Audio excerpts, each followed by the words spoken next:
Good Tuesday morning to you from Hope Lutheran Church. Just wanted to share a psalm with you today.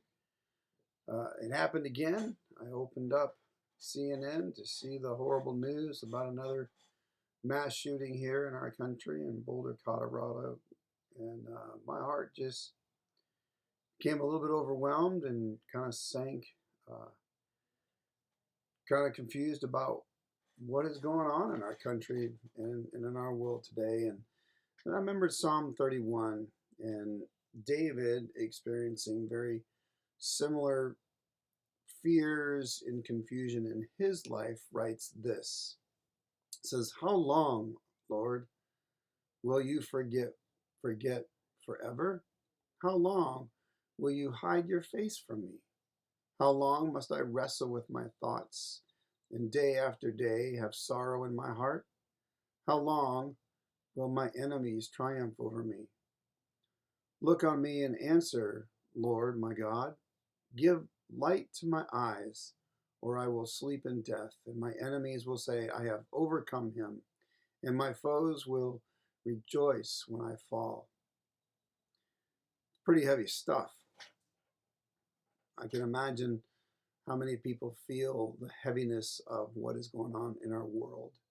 And it's becoming more and more prevalent and affecting more and more people's lives as we continue the path that we're on. But he also says this in verse 5, says, "But I will trust in your unfailing love. My heart rejoices in your salvation. I will sing the Lord's praises, for he has been good to me."